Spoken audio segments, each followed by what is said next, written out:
अस्सलामुअलैकुम dear viewers, कैसे हैं आप सब। मेरी दुआ है कि आप लोग सब खैर खैरियत से हों, खुश हों। आज की video completely about the pimples, acne, skin allergy, इस टाइप के स्किन कंडीशंस जिससे हम सब का ज़िंदगी के किसी न किसी फेज़ में वास्ता पड़ता ही है, उसके बारे में। अगर आप चाहते हो कि आपकी स्किन क्लीन एंड फाइन रहे नेचुरली, तो उसके लिए ज़रूरी है कि सबसे पहले आप अपनी स्किन टाइप को समझो, स्किन कंडीशन को समझो और बगैर सोचे समझे मल्टीपल स्किन केयर प्रोडक्ट्स के ऊपर अपने पैसे ज़ाया ना करो। हो सकता है कि जो स्किन कंडीशन आपको है, जो एक्नी आपके फेस के ऊपर है, वो कोई हार्मोनल रिएक्शन हो सकता है, आपकी बॉडी में कोई हार्मोनल इम्बैलेंस हो सकता है, जिसका सबसे ईज़ी तरीका जो क्योर करने का है दैट इज़ एक्सरसाइज।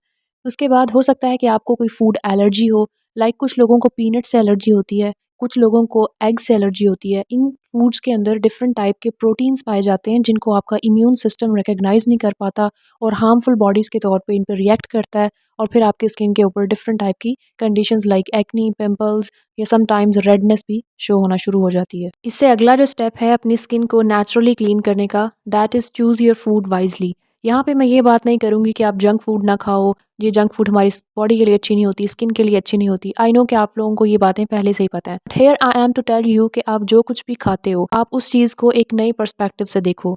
इस पर्सपेक्टिव से देखो कि आप जो भी खाओगे, उसको माइंडफुली खाओ। ये सोचकर खाओ कि मैं ये जो चीज़ भी खा रही हूँ या पी रही हूँ, it will eventually come a part of my body. So अगर आप चाहते हो कि आपके पार्ट्स ऑफ बॉडी जिनके अंदर जो सबसे मेजर ऑर्गन है दैट इज़ स्किन, वो नॉर्मली फंक्शन करें, तो उसके लिए ज़रूरी है कि आप नेचुरल डाइट की तरफ आओ। नेचुरल डाइट के अंदर भी अगर आप जूसेस की बजाय रॉ फॉर्म में यानी पूरे पूरे फ्रूट को या वेजिटेबल को कंज्यूम करो, so that will be a better idea. यहाँ पे आपको एक गाजर और मौसम्मी दिखाने का पर्पज़ ये है कि आप होल फ्रूट और होल वेजिटेबल को किसी भी तरह से काट के खा सकते हो। यहाँ पे मैं ये एक रिंग जो है इसको काट के ऐसे खा लेती हूँ या सिर्फ जो हाफ रिंग आपको दूसरा मौसम्मी का नज़र आ रहा है उसको वैसे ही खा लेती हूँ। तो आप जिस भी तरह से फ्रूट को कंज्यूम करना चाहो that is fruit and vegetable both. लेकिन अगर आप जूसेस की बजाय, वैसे तो जूस भी हमारे यहाँ लोग बहुत कम ही है कि उसकी तरफ प्रेफरेंस हो, तो अगर आप जूस भी कंज्यूम करना चाहते हो that is a good idea. लेकिन यहाँ पे डिफरेंस ये आ जाता है कि जब आप जूस पीते हो तो उसके अंदर फाइबर नहीं होता। फाइबर होता है कि ये जो रेशे हैं इसके, ये रेशे फाइबर हैं, चाहे वो ये मौसम्मी हो या गाजर हो। तो जब इसका जूस निकल जाएगा तो जब पीछे से उसका जो गूदा होता है वो निकल जाता है, दैट इज़ फाइबर। फाइबर का पर्पस हमारी बॉडी में ये होता है कि जो भी जंक हमने खाया होता है या जो हार्मफुल केमिकल्स होते हैं हमारी बॉडी के अंदर रिलीज होते हैं, जो हमने जंक फूड खाई होती है उसकी वजह से या किसी भी रीज़न से, उसको साफ करना, उसको बॉडी से रिमूव करना, निकालना। तो जब वो रिमूव हो जाएंगे तो अल्टीमेटली हमारी स्किन भी ग्लो करेगी, स्किन भी प्यारी हो जाएगी। तो उसकी वजह से बहुत ज़रूरी है कि अपनी डाइट के अंदर आप whole fruits and whole vegetables को कंज्यूम करने की आदत डालो। यहाँ पे पर्पस फ्रूट जूसेस को डिस्करेज करना नहीं है, क्योंकि कुछ क्रॉप जैसे गन्ना है उसको तो आप चूस के खाते हो तो उसमें कोई फाइबर नहीं मिलेगा, आपको जूस ही मिलेगा। लेकिन फिर भी अगर आप निकला निकलाया जूस पीते हो उसकी बजाय अगर आप मुंह से गन्ने को चूसते हो तो उससे आपकी फेस एक्सरसाइज होती है, आपके जॉज इन्वॉल्व होते हैं उसके अंदर, जबड़ा जो है आपका। सो उससे अल्टीमेटली क्या होगा कि फेस पे जो ब्लड सर्कुलेशन है वो इम्प्रूव होगी और कहीं ना कहीं एक्ने को रिड्यूस करने में उसका रोल ज़रूर होता है। अच्छा, तो कंक्लूसिवली मैं यहाँ पे दो बातें कर रही हूँ। एक कर रही हूँ कि आप फ्रूट जूसेस पियो, उसको डिस्करेज नहीं कर रही, और दूसरी कर रही हूँ कि आप रॉ फ्रूट्स और रॉ वेजिटेबल्स को खाओ। लेकिन फ़र्क ये है कि मैं 20% एम्फेसाइज़ कर रही हूँ फ्रूट जूस पे और फ्रूट या वेजिटेबल जूस पे जिसमें गाजर का जूस वगैरह आ जाता है, और 80% एम्फेसाइज़ कर रही हूँ कि आप रॉ फॉर्म में खाओ, क्योंकि उससे एक्नी आपकी ख़त्म हो जाएगी। क्लीन स्किन का very important and very basic principle जो कि है अपनी शुगर कंजम्पशन को लो करना।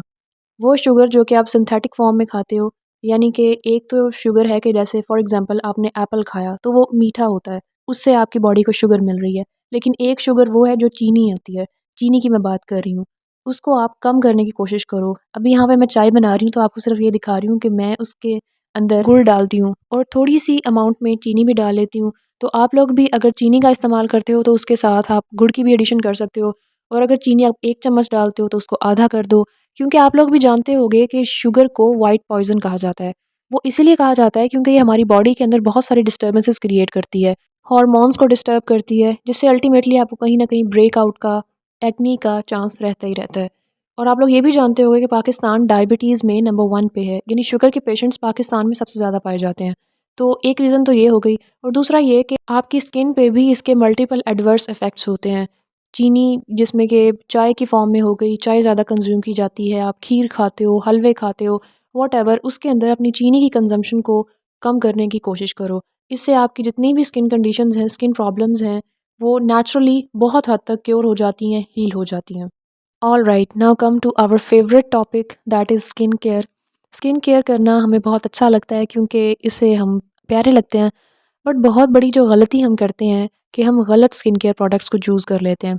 यहाँ पे मैं आपको ये नहीं बताऊँगी कि कौन सी स्किन केयर प्रोडक्ट अच्छी है, कौन सी बुरी है। यहाँ पे मैं जनरल बात कर रही हूँ कि हम किसी भी इन्फ्लुएंसर को देख लेते हैं, किसी से सुन लेते हैं तो कहते हैं कि फ़लाँ प्रोडक्ट जो है वो बहुत अच्छी है तो हमें भी ट्राई करनी चाहिए।